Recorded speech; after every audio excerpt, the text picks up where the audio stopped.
Good evening, everybody. Let's go ahead and get our seats, and we're ready to begin. Let me say welcome to all. My name is Randy Pope from Perimeter Church here, and glad to have all of you with us tonight. I think we're in for a great treat. I believe all of us are here because we believe in truth, and we know the crisis in culture. And we know the only answer is truth, right? And we got some great folks here to address it, and you know that, and that's why you're here. So I'm going to start prayer, and we'll get started. So let's bow. Let's pray together. Our Father in heaven, we do know that we are in a crisis in this day. Maybe never in our country an hour such as this hour.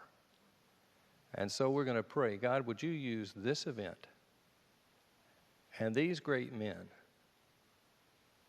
the gifts you've given to them, and may you turn our hearts, not just our heads, turn our hearts toward you and cause us to see and understand, not just so we'll know more, feel better, but that we might be able to penetrate the culture in which you've placed us and to be great ambassadors to your name. So we pray you bless this night. Let it be a good night. And we're very thankful that we can be here. And we all ask this all in the great name of our Savior, Jesus. Amen. All right, welcome. We're going to ask Jeff Foxworthy, and everybody knows who Jeff is, and Jeff's a friend of mine. I'm just an honor to have him here, and I have been working with Jeff. He started here not too many years ago in our Comedian Class 101. He's done well. We're grateful that he's progressing. I keep saying you stick to it, and one day you're going to be okay. So Jeff, you come on out, and we look forward to having you. Thanks, Jeff.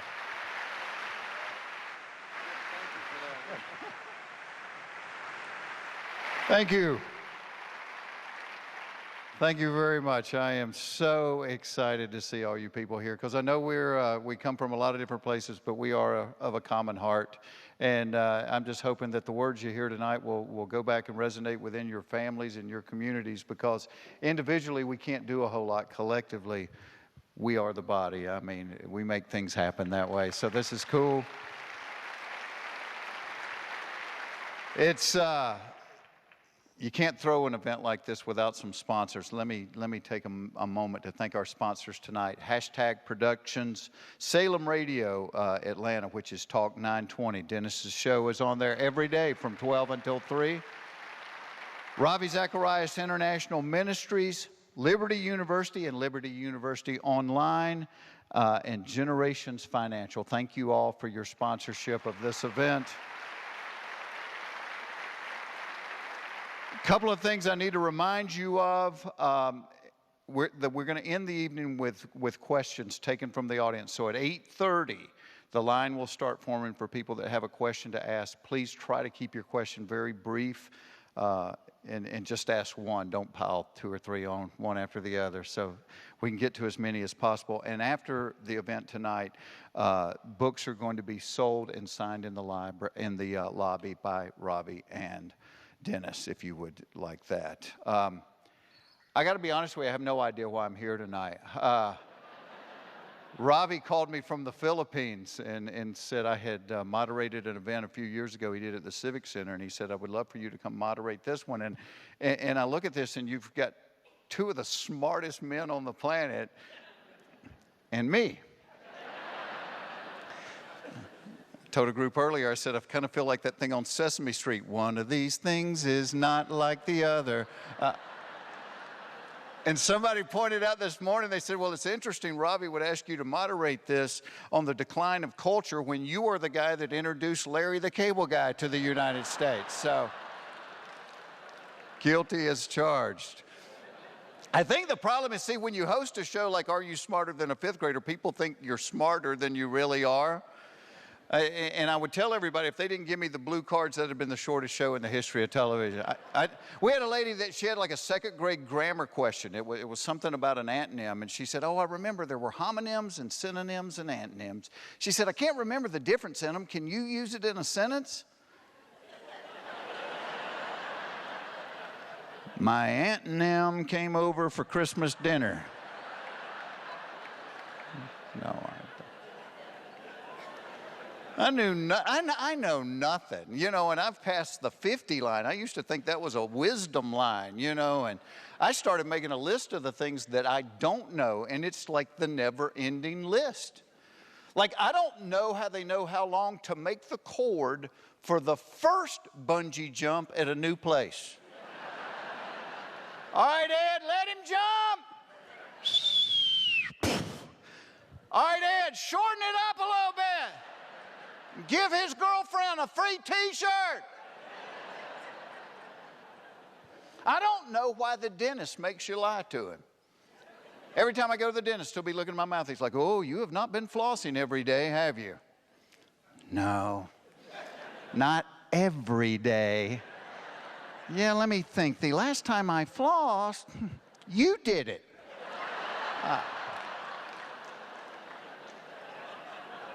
I don't know who closes the door when the bus driver gets off. That one will give you a headache. Don't think about that one. I don't know why the bank leaves the vault door wide open but chains the 25-cent ink pen to the counter. And why does the drive-up banking window have directions written in Braille? And they do. Look at it the next time you're there. I don't know why a new razor costs $8, but a pack of 8 replacement blades costs $2,000.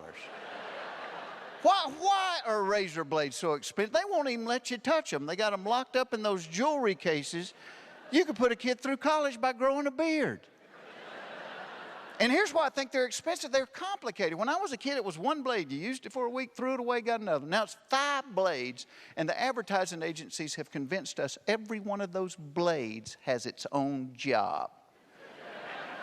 Blade number 1 walks up to the whisker and pretends to recognize it from high school. Blade number 2 runs behind it and thumps it over the head with a beer bottle. Blade number 3 ties its hands together with duct tape, while blade number 4 warns the other whiskers to stay out of it or they're next. You know what I think is going on? I think it's just like those road crews. I think there's one blade doing all the work and there's 4 just standing around watching. That's what I think. I don't know why you can't ride a bicycle anymore without dressing like Lance Armstrong in the Tour de France. Anybody remember when you could ride a bike wearing jeans and a t-shirt? Not anymore. Got to have the uni. And it's not just young athletic people. You got these fat middle-aged guys that look like the Michelin Man in a wetsuit. And they got sponsor logos. Who's sponsoring you, Pop? Dunkin' Donuts, all right. Pedal on, doughboy, pedal on.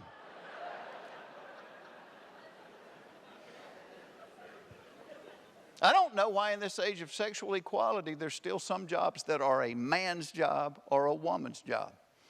Like if there's a noise in the house in the middle of the night, whose job is it to go check it out? Man, yeah, you never see this. Phyllis, run downstairs, see what that noise was. And bring me back a piece of chicken, okay?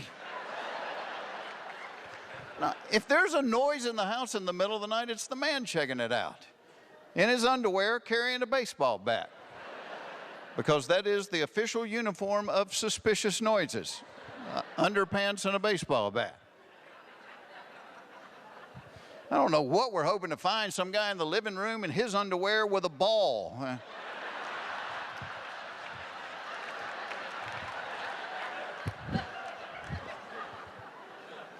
I don't know why every time I get great tickets to a concert, I end up seated next to somebody that has to sing every song at the top of their lungs. A couple of years ago, Simon and Garfunkel came to Atlanta. Remember that? My wife wants to go, got a couple of friends that want to go. My mother-in-law wants to go. I end up next to my mother-in-law. She sang every song, and she knew the words to none of them. Like a witch over Bubbles' daughter. Are you kidding me? I will grease your pine. Grease your pine. That's what you got out of that.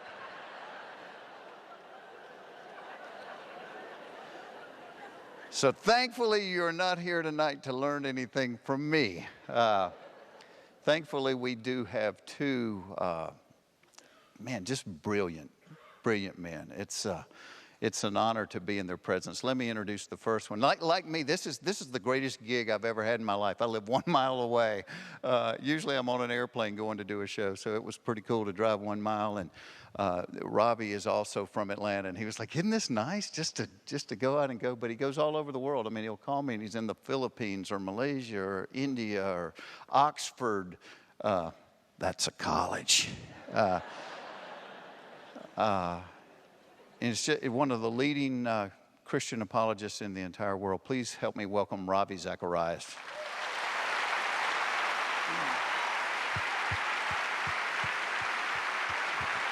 Thank you. Welcome, Ravi.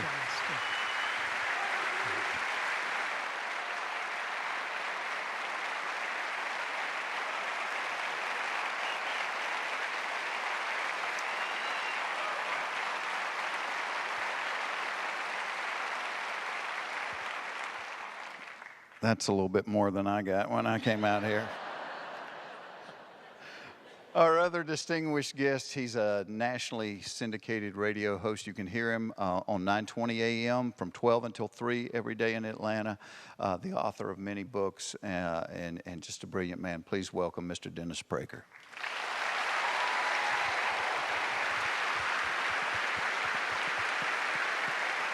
Thank you, Dennis.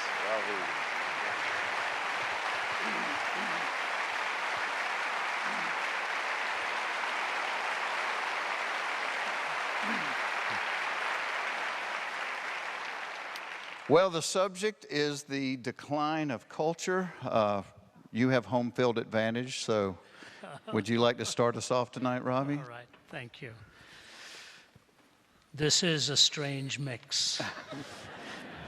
You know, Jeff and Dennis and myself. First of all, let me say what an honor it is for me to be here. I've been long an admirer of both of these two gentlemen. I've known Jeff longer as a personal friend, and he's a hometown boy here as well, so thank you, Jeff, for being here to anchor this. But it was a few years ago for the first time that I started listening to Dennis Prager, and it was in a debate, the context of a debate in which I heard him come back at the famed English philosopher Jonathan Glover. That was the first time I read your response, Dennis, and was so profoundly moved. I've quoted you many times from that and many of your other debates. Your one with Sam Harris, too, was just masterful. I think what we have in Dennis Prager is a voice that's much needed for our times, insightful, incisive in his analysis. My wife and I had the privilege of meeting him formally for the first time a couple of years ago. And when he contacted us to do this event, I was more than honored and thrilled for the opportunity, because when we're talking about the death of truth and the decline of culture, none of us needs to actually substantiate it. We know very well. We are immersed in it and understand the ramifications well.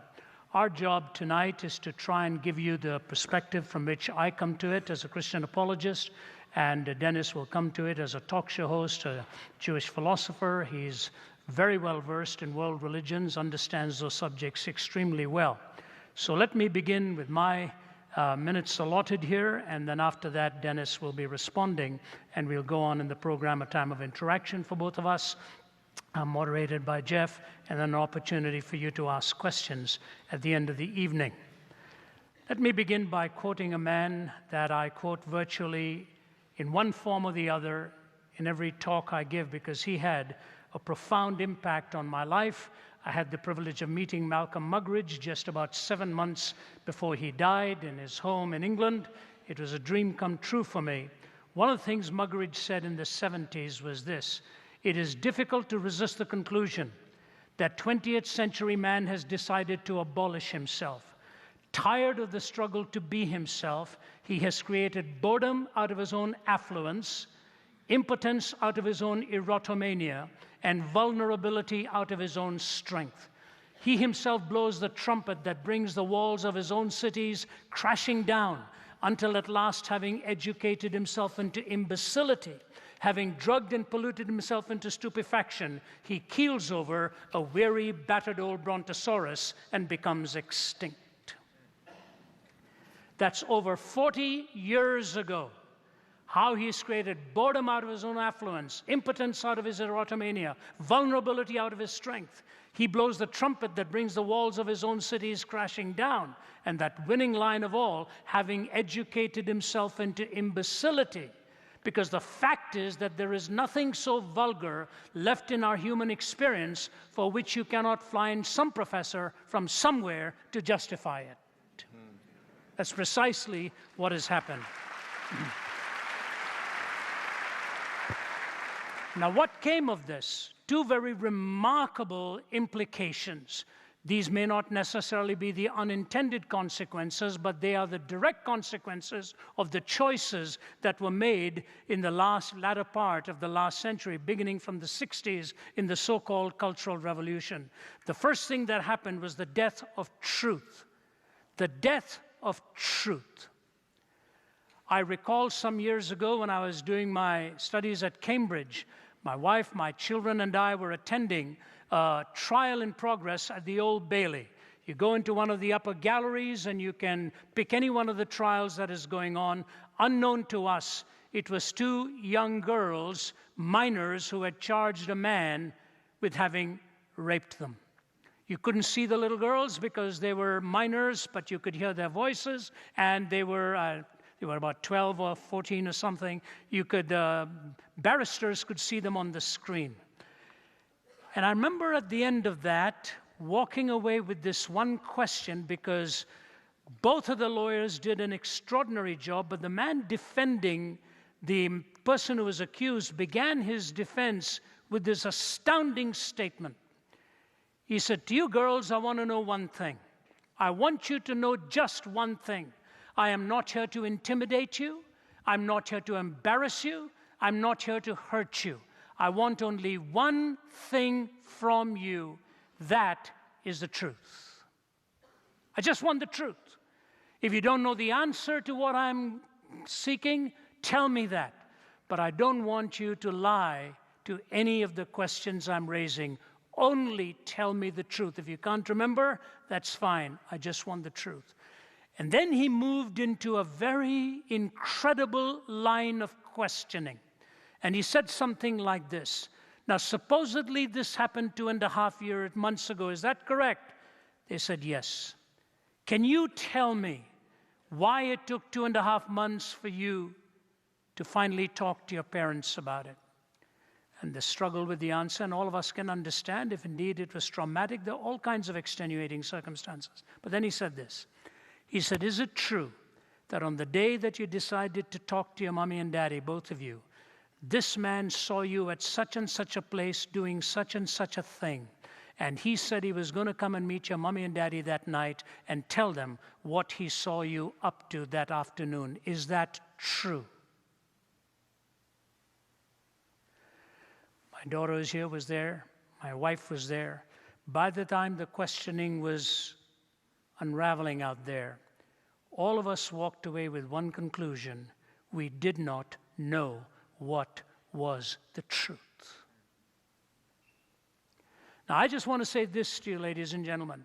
If in one case where a rapacious act has been allegedly committed by an individual and the charge has been accordingly made, if in that one case it is imperative that we know the truth, because if it is true, justice needs to do its work with this man. If it is a false allegation, then something has to be done for justice also in dealing with the two young women who were seeking, for whatever reason then, to deal with his life. In one court case, it was critical we knew the truth. How about life itself in its origin, meaning, morality, and destiny? How did we come to the truth? If you move back to the 1500s, they talked of rationalism, where the indubitable certainty of mathematical and scientific statements, which almost became tautological in math. But rationalism became that finger of truth, in grabbing of which they thought they'd be grabbing all of the fist of reality. Rationalism gave way to empiricism. The scientific method became front and center. But in empiricism, the heart, the soul, and the feelings were lost. Existentialism emerged in the 19th and 20th century. From rationalism to empiricism to existentialism, and finally we came into postmodernism, which concluded there was no such thing as truth, no such thing as meaning, no such thing as certainty. And it is the postmodern worldview that is reigning sovereign over our academic institutions today. No truth, no meaning, no certainty. Amazing, the deconstruction that has taken place, even in literature, so that the author no longer reserves the right to explain himself or herself, but the subjectivist position of the reader to reinterpret whatever it is being said and recast the views of the writer. Two great consequences came from this, and I want to deal with that. For America, she as a nation decided then that there was no God. Friedrich Nietzsche talked about it in the latter part of the 1800s to 1900s. And if you really want no truth, no meaning, no certainty, how do you philosophically base it? They moved into the direction of a lie, and the first lie was that we are going to evict God from the public square. Will Durant said this: the greatest question of our time is not going to be communism versus capitalism, north versus south, east versus west. The greatest question of our time is going to be, can man live without God? And we as a nation, at least the media, the academic scholars and so on, have moved in the direction of trying to lead this nation apart from any transcendent framework. Alexander Solzhenitsyn, seeing this turn taking place, came to Harvard, spoke in our prestigious universities. Malcolm Muggeridge personally told me that the most painful experience he ever had was when he lectured at Harvard and many of the students booed him for what he was warning them about. Here are a couple of things Solzhenitsyn said. He said, when I was a little boy, I used to run around our home late at night while my grandfather would be talking to our family. The lights were dim, and I couldn't hear everything that would be said, as I was never in the same room the whole time. But every now and then I would hear my grandfather's somber tones getting very intense, and it would always end with the same line. At the end of the night, he would say, do you know why this is happening to us as a nation? This is happening to us because we have forgotten God. Because we have forgotten God. Solzhenitsyn went on to say this: the West is on the verge of collapse, created by its own hands. Between good and evil, there is an irreconcilable contradiction. One cannot build one's national life without regard for this distinction. We, the oppressed people of Russia, watch with anguish the tragic enfeeblement of Europe. We offer you the experience of our own suffering. We would like you to accept it without having to pay the monstrous price of death and slavery that we have paid. We want you to accept it without having to pay the monstrous price of death and slavery that we have paid. But we move on and on to recognize, A, that our belief in God is gradually being eroded and our belief in values going at the same time. Listen to Arthur Schlesinger's book review in the New York Times some years ago. The mystic prophets of the absolute cannot save us. Sustained by our history in America and our traditions, we must save ourselves at whatever risk of heresy or blasphemy. We can find solace in the memorable representation of the human struggle against the absolute in the finest scene in the greatest of American novels. I refer, of course, to the scene when Huckleberry Finn decides that the plain hand of Providence requires him to tell Miss Watson where her runaway slave is Jim is to be found. Huck writes his letter of betrayal to Miss Watson, feels all washed and clean of sin for the first time I'd ever felt so in my life, and I knowed I could pray now. He sits there for a while thinking how good it was all this happened so, and how near I come to being lost and going to hell. But then Huck begins to think about Jim and the rush of the great river and the talking and the singing and the laughing and the friendship. Then I happened to look around and I seized that paper. I took it up and I held it in my hand. I was trembling because I had to decide forever betwixt two things. And I knowed it. I studied it a minute, sort of holding my breath. And then I said to myself, all right then, I'll go to hell, and tore it up. Schlesinger says, that, if I may say so, is what America is all about.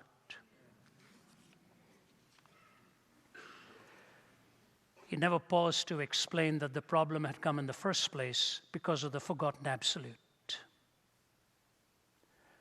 But hitting at it with this kind of constructed argument is what our young people are given.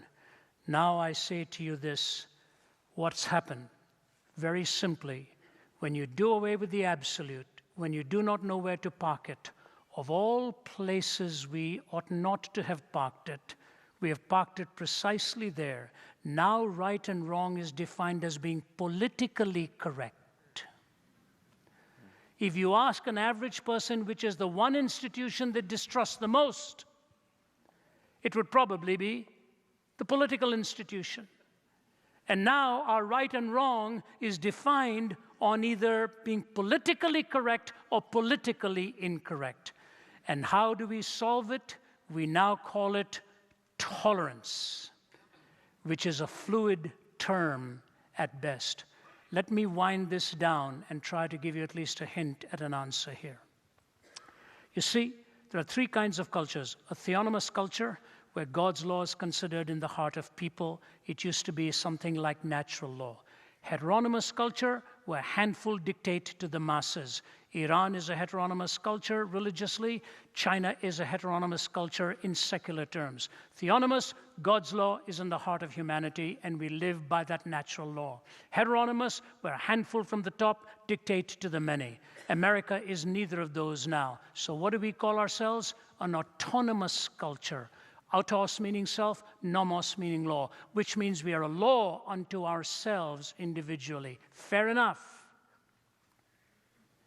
But when I speak at university campuses and I'm asked a deliberately leading question on my view on something, I tell them there's a theonomous culture, a heteronymous culture, and an autonomous culture. What kind of culture are we in? They'll always say autonomous. I said, all right, so you mean I'm given the privilege of a self-law, right? If I give you my view, will you accept it, or will you suddenly switch to an heteronymous stance and condemn me for giving my view on my opinion of right and wrong? Is this the bait and switch tactic? You know, one of the things I like about poetry, my work at Cambridge was in the romantic writers, Samuel Taylor Coleridge and others. But the modern poets will emulate them in their own way. And sometimes the rock musicians get it spot on. They get it spot on. You know why? They don't have to sound philosophically prosaic. They just have to tell it like it is. And so King Crimson puts it this way. Cat's foot, iron claw, neurosurgeons scream for more, from paranoias, poison door, 21st century schizoid man. Blood rack, barbed wire, politicians, funeral pyre, innocents raped with napalm fire, 21st century schizoid man. Death seed, blind man's greed, poets starving, children bleed, nothing he's got he really needs, 21st century schizoid man. Now listen, the walls on which the prophets wrote is cracking at the seams. Upon the instruments of death the sunlight brightly gleams. Will no one lay the laurel wreath as silence drowns the screams? Between the iron gates of fate the seeds of time are sown, and watered by the deeds of those who know and who are known. Knowledge is a deadly friend when no one sets the rules. The fate of all mankind, I see, is in the hands of fools. Confusion will be my epitaph as I crawl a cracked and broken path. If we make it, we can all sit back and laugh, but I'm afraid tomorrow I'll be crying.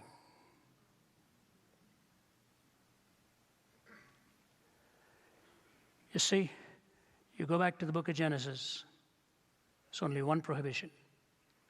Do not eat of the tree of the knowledge of good and evil. Just one prohibition. Because the day you do that, you shall be as God, knowing good and evil. What does that mean? You'll begin to play God, defining good and evil. Now do you see the number of laws we need just for our health care program? And you get onto a plane, they tell you there's a smoke detector there. They don't tell you don't mess with it. They tell you don't touch, tamper, disable, or destroy. Why the 4 words? Because in a court of law, every one of them will die the death of 1,000 qualifications. So instead of saying don't mess with it, don't touch, tamper, disable, destroy. That's what's happened when truth dies. And what happens as a result? Very simple. Taking of the tree of the knowledge of good and evil, has it occurred to us that today every tree is protected except that one?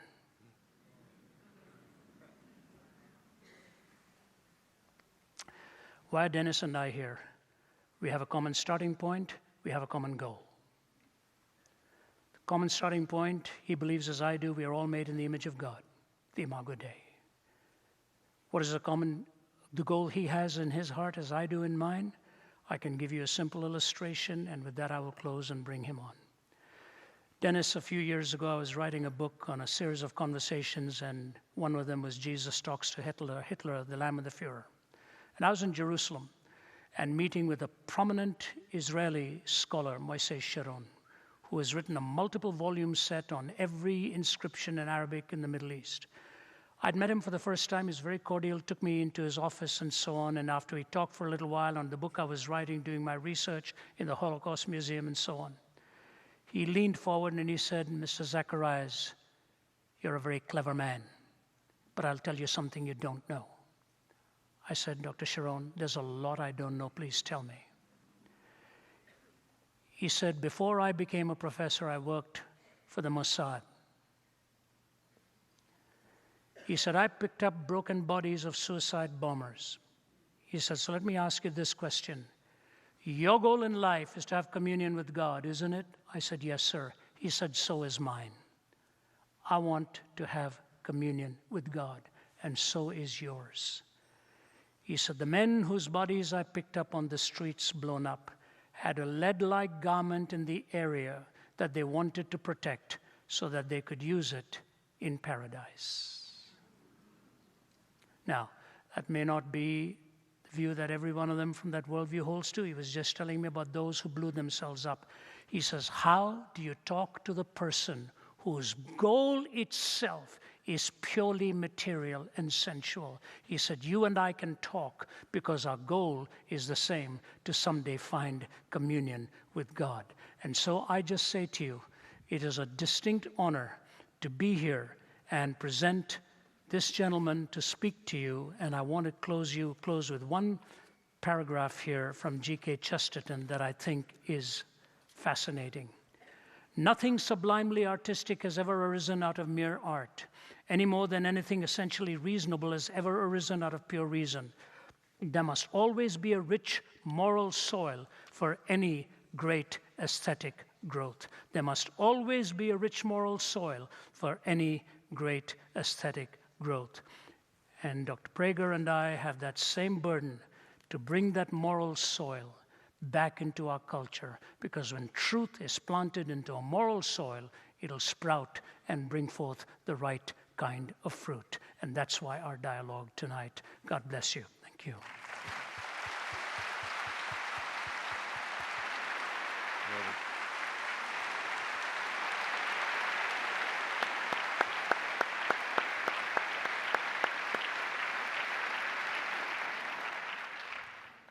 It's not often, am I on? No. It's not often I feel anticlimactic. I just want, anticlimactic. I often feel anticlimactic, but especially anticlimactic change, but it's a very, very real honor for me. And those of you who know me from radio know I don't say things that I don't mean. And your presence here and to be with Ravi Zacharias, I want to tell you a story. And I know it's going to embarrass him, but it shouldn't embarrass him. It is about his humility, which I discovered in a very, very real way. And the story's never been told, but so it'll enter the legends of Ravi Zacharias. But I want to say a word about humility before I actually tell the story, because it's a very important thing. There's a line in the Bible, as we Jews call the Torah, the first 5 books. It says, and Moses was the most humble man in the world. And this is considered to be the 5 books of Moses. So the obvious question is, okay, I don't have to ask the obvious question since you know what it is. So I would like to say that I have no problem with Moses having written that he is the humblest man in the world. And I want to explain that. It's a very important insight, I believe. Now, of course, the tradition that I grew up in was Orthodox Judaism, and in the yeshiva world, which is immersion in the Jewish sources in the Hebrew. And I am still deeply religious and still believe the Torah is from God. I just happen not to be Orthodox, so I'm in no man's land. But that's a separate issue. I'm in every man's land and no man's land in terms of by Judaism. They ask me, are you Reformed, Conservative, or Orthodox? I always say Reservadox, and that starts with its own problem. But I was taught the tradition was, don't blame Moses for writing it. It was dictated by God. And so he's just a stenographer and he's writing it. And that's fine, but I never bought that. You see, humility it doesn't mean you don't know your worth. It doesn't mean can a humble person know he's humble? I think so. Why not? What is it, a shock? I mean, if you work at being a good musician, do you know you're a good musician? If you work at being a good artist, if you work at being a good anything, do you know when you've achieved it, at least to a certain degree? A religious person wants to be humble because we all know that we're no better than anybody else. Every one of us is in God's image. I through luck and work and luck and luck and luck and work and luck and luck, achieved X or Y. And this person who is cleaning the toilets at Atlanta Airport is exactly like me before God. There's no issue. So you work at it. So I just want to say that in advance, because a lot of people think that humility, you can't acknowledge if you are, and I know he wouldn't acknowledge it, but I want to say this. This touched me deeply. I have cruises with listeners each year, or different parts of the world, and I've done this for 15 years. And I'm very blessed. A lot of people come. And I didn't even know that Ravi Zacharias and Mrs. Zacharias were on the cruise. He never told me. He came as just another cruiser. And when I found out that he had done that, I was, to use the vernacular, there was no biblical basis for this line, I was blown away. Ezekiel 12:7. I made that up. I just realized in front of this audience, half of them going, Ezekiel 12:7, he's totally wrong. I should have cited some other source. But that is the man that you know as this magnificent and magnetic, charismatic speaker on behalf of Christian virtues and morality and Christianity itself. But I just wanted you to know about the man from a very different perspective. So anyway, it's a very special evening.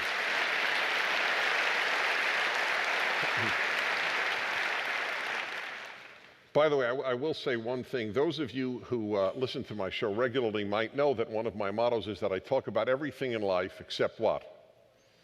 Anybody remember? Thank you. Poetry. Exactly. And here I am being totally outclassed. I mean, by a man who not only appreciates it, but can recite it so well. And I'm thinking, you know what, I could leave now. But it was very moving to me and very powerful. Ravi Zacharias mentioned is the word you used there moral soil? Is that? Yeah. I'd like to begin with a reaction to that phrase, moral soil. I use this very often in talking about what has happened with the death of God in Western life. And it's not original to me. And I read it first in a Jewish philosopher, Will Herberg. And Will Herberg himself said he got it from somebody else, but he didn't know from whom. But in Judaism, I just have to say why I'm so adamant about this. We're raised with a lot of laws, as you know. It's a religion of laws. And one of them is that you're not allowed to offer an idea without citing the source. It's considered thievery. So I was so raised with that I always cite, as you may have heard, even on this issue of the continuing resolution and the whole budget issue and the closing of the government, or at least part of the government, I keep saying the idea that I most like, I heard on Fox News from Governor Huckabee. So, because every time I say it, I cite that he's the source and I'm not. So it shows the power of drilling moral ideas into children early. Because it doesn't leave you. It's so important.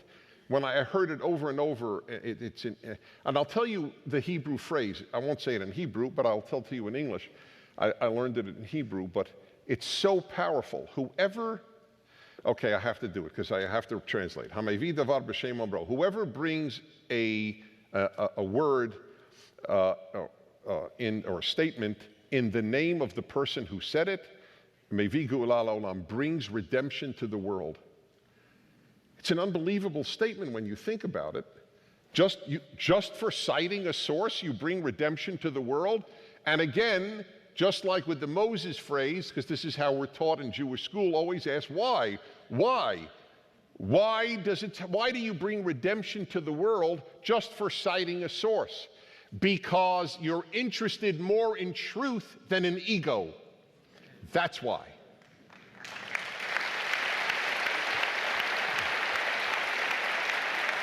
And that's right. If people were more interested in truth than in ego, we would bring redemption to the world. So I think, how can I possibly ever cite a source without saying it? I want to bring redemption to the world. That's how drilled in it is, and how powerful the idea that truth is so important. Now to this phrase about moral soil. Ethics without God is cut flower ethics, or are cut flower ethics. What does that mean? If you cut flowers from the soil that nurtured them, and somebody who knows nothing, a Martian, visits and looks at the flower looks fine, right? And the Martian will conclude, hey, this doesn't need soil. It could live on its own. But obviously we all know that these flowers cut from their soil will wither and die. Ethics cut from their religious soil wither and die. That's why it's called cut flower ethics, and the analogy and the metaphor are perfect. That's what happens. But the problem is, it doesn't happen, if it's a problem indeed, it's a philosophical problem, perhaps not an existential one, and that is that it doesn't happen overnight, or it doesn't happen in a week like it does to a flower. It takes generations. But within 1 or 2 generations, that's exactly what happens. Ethics cut from their religious soil. I get a kick out of it when I talk to people who say, you don't need God for ethics. That was the debate that you honored me by reading, apparently, from Oxford. And, that's the argument. You don't need God for ethics. Look, all these ethical atheists. So I talk about look, America, we have these great values. We don't need God. Where did they come from? Where did they come from? The Germanic tribes of Europe? No, let me tell you about the Germanic tribes of Europe. I was listening to the learning company, I believe, or teaching company, or both. I think they use both names. And a professor was giving a talk on the history of the Catholic Church. And he made a point. It's really the one thing I remember from all 32 lectures. It was a great course, but this one I knew I had to remember. The toughest group for the church to convert to Christianity were Germanic tribes. And he gave the reason. And he was no apologist, he was just a professor. He said, because the Germanic tribes thought it was ridiculous that the church said, thou shalt not murder is a commandment. They said, what are you, nuts? The strong kill the weak. That's the way it works. What kind of stupid idea is that? You don't kill people weaker than you. And what is the answer to that? There is no answer to that. There is no secular answer to it. That's why it drives me nuts. Of course there are secular, decent people. Of course there are religious bastards. Of course we know that. But please, let's be honest about philosophically, it can't exist. There is no secular answer to why not murder. They try and try. I've been on radio 31 years debating this. I know every answer they give. Well, I know I don't want to be killed. You think the Germanic tribesmen wanted to be killed? No. So his answer was, you're right, I don't want to be killed. That's why I kill. That makes absolute perfect sense. This notion, well, I don't want to be killed, therefore I don't kill, makes no sense whatsoever. Nobody would steal in America. There would be no thievery. I don't want to be stolen from. So what? So what? So I'll make sure I'm not stolen from.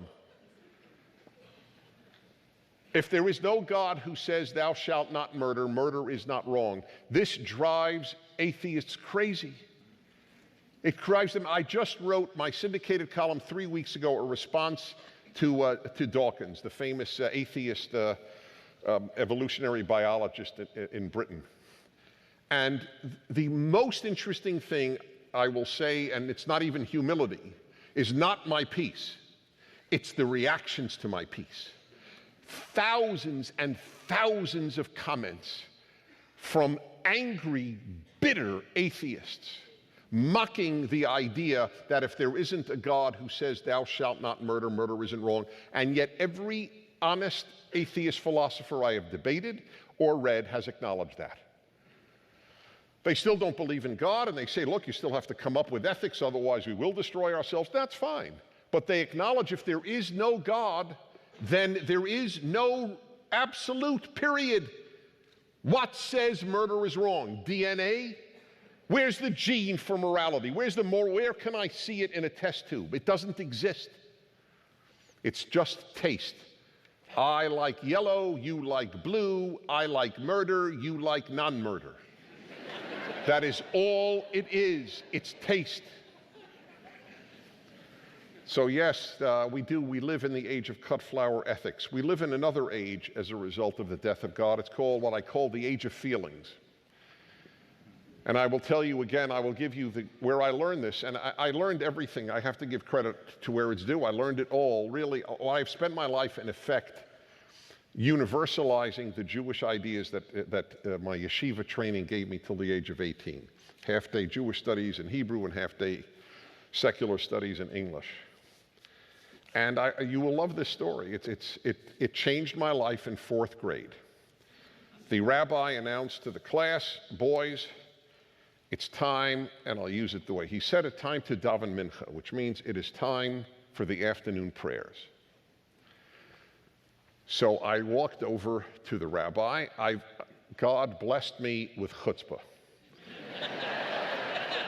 And I say blessed because you need it in life, but never a disrespectful chutzpah, just guts and nerve.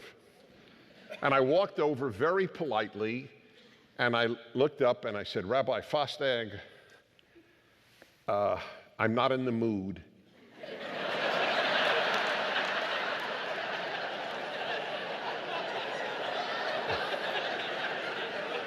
I'm not in the mood to daven mincha.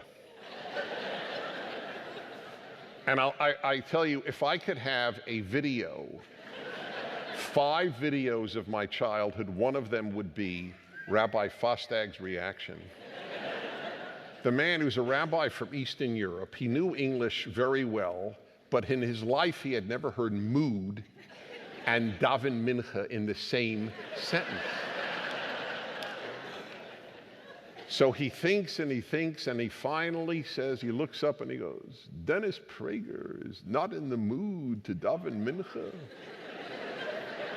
So what?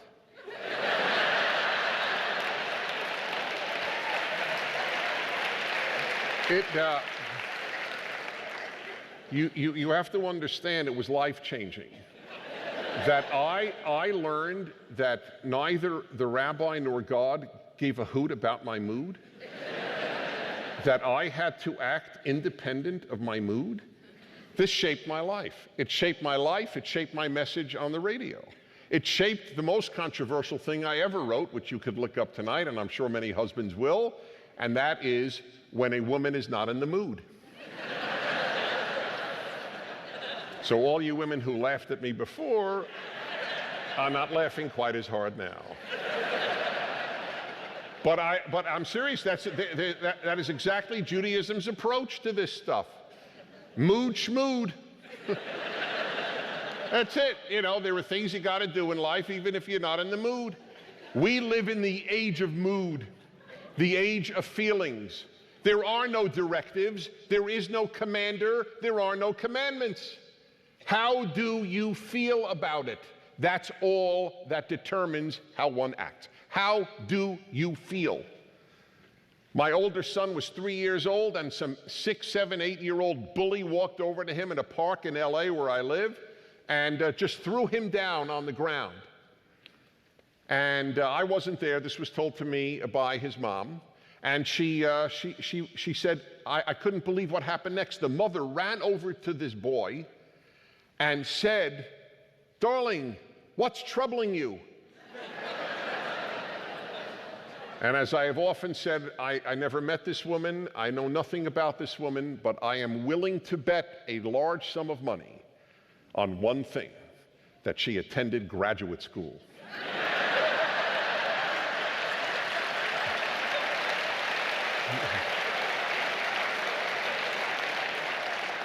To come up with such a stupid response. No, this is learned. This is learned behavior. This is not instinctual. Instinctual is to give the kid a rap. But you learn in graduate school that you have to analyze your child's mood. What's troubling your child? So the differences between the world that is God-centered and the world that is not, is the difference between everything. As Ravi said so powerfully, whether there is meaning, whether there are any absolutes, whether there is truth, and more. Is there a commander? That's everything. Is there a commander? Or am I my own commander? Is my heart my director, or is there a God who is my director, who is infinitely more wise than my heart?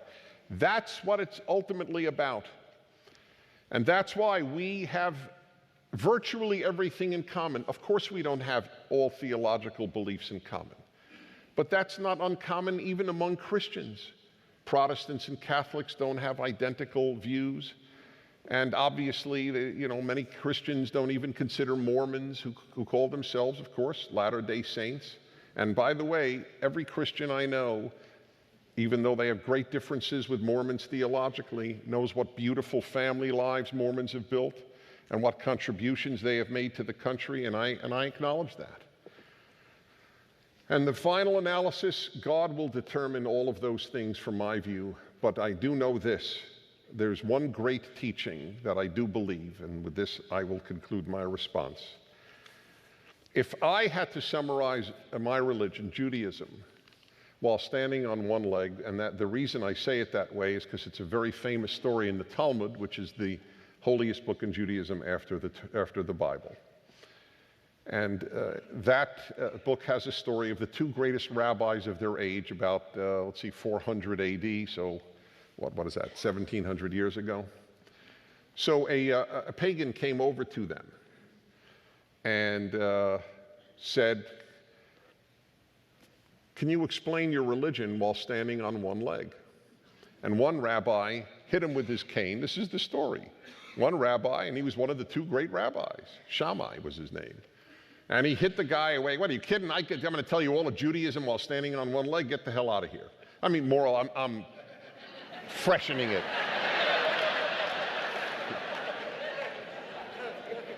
And by the way, to the Talmud's credit, they reported this because nobody likes his response. No other rabbi thought this was admirable, but nevertheless, it's recorded. And he went to the other rabbi, Hillel, and he said, oh, that's easy. Yes. Do not do to others what you not want done to yourself. The rest is commentary. Now go and study. That was beautiful. The rest is commentary. In other words, what's everything? Everything is behavior. And I know that Jews and Christians can have a theological difference, but even in the final analysis for Christians, and I am blessed to know Christians well, and it is a blessing. So many Christians call my show and tell me how I've even brought them to Christianity. And they say, you know, it's really something. I tell my friends, this Jew on the air brought me to church. And I am utterly delighted by that. It makes my day. But I need to tell you, what Christians have done for me is equal. The theologians that I have read, the commentaries on the Bible that I have read that have so touched me, that have been written by Christians, you have no idea.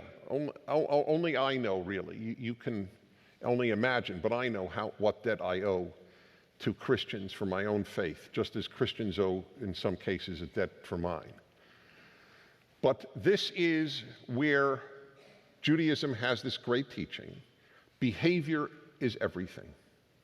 And Christians believe that. No, I know faith is everything, but but it's Christian belief that faith without works is dead. Right? That you say you believe, but you don't act as if you believe, then maybe you really don't believe. So the truth is, bottom line, non-theologically, in real life, we both agree behavior is still the determinant. God wants us to be good. What's so complex about that? And that's what animates me.